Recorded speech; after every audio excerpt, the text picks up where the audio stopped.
ابھی آج کل قرآن کے جو نئے نسخے آتے ہیں اس نسخے میں انہوں نے کیا کیا کہ اس نسخے کو انہوں نے یہ کیا کہ 20 صفحات میں ایک پارے کو ختم کر دیتے، مطلب ہر مطلب معاف کرنا 20 صفحات میں ایک پارا ختم ہوتا ہے، تو انہوں نے اس طرح سے اس کو ایڈجسٹ کیا ہے. تو یہ بہت اچھا طریقہ یاد رکھیے کہ 20 صفحے آپ نے پڑھ لیے مطلب ایک پارا آپ کا ہو جاتا ہے. جو نئے پرنٹس آتے ہیں اس میں انہوں نے یہ کیا. تو آپ دیکھیں آپ عادت ڈال لے کہ اب 20 صفحات پڑھنا ہے، 10 صفحات پڑھنا ہے، جو بھی رمضان میں، اور بعد رمضان بھی اس کو کنٹینیو کرتے رہے کہ اتنے پیجز کی میں عادت ڈال دوں گا تو اتنے دن میں قرآن ختم ہو جاتا ہے. ٹھیک ہے، مطلب ایک صفحہ میں ایسا لے رہا ہوں، دونوں طرف ملا تو 600 ہو جاتے ہیں. تو اس طرح سے انہوں نے کیا 40 ہو جاتے ہیں ویسے پیجز 1 2. تو ایسا کریں گے تو ایک پارا ختم ہو جاتا ہے ادھر.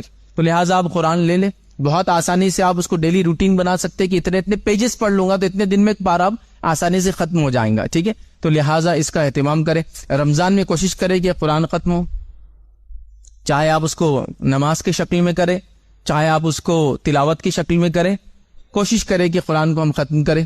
اور عادت ڈالیں اپنی نفس کو کہ بعد رمضان اس پہ کنٹینیو ہم پڑھتے رہیں. اور پھر اس کی بھی عادت ڈالیں کہ پھر سمجھنے کا کوئی تھوڑا بہت معمول سسٹم ہم شروع کریں کہ اس کو ہم ریڈ بھی کریں کہ وہ کیا چاہتا ہے، جو ترجمہ آپ کو بہتر لگتا ہو، جو ترجمہ آپ جس زبان میں جانتے ہو جو اویلیبل ہو اس کو آپ پڑھنا شروع کر دیں، تاکہ اللہ کی کتاب ہمیں کیا کہتی ہے اس سے ہمارا ایک گہرا تعلق اور رشتہ بن جائے. ورنہ یاد رکھیے یہ وہ کتاب ہے جو ہمارے خلاف روز قیامت گواہی دینے والی کہ اس امت نے جو ہے، اور نبی اکرم صلی اللہ علیہ وسلم بھی اس کی گواہی دینے والے کہ اس امت نے اس قرآن کو پیچھے ڈال دیا، چھوڑ دیا اس.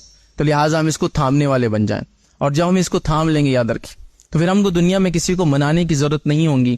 یہ کتاب اتنی بابرکت ہے کہ اس کے پڑھنے اور اس پہ عمل کرنے کے نتیجے میں لوگ آپ کی بات یوں ہی ماننے لگیں گے. یاد رکھیں یہ بات سمجھنا بے حد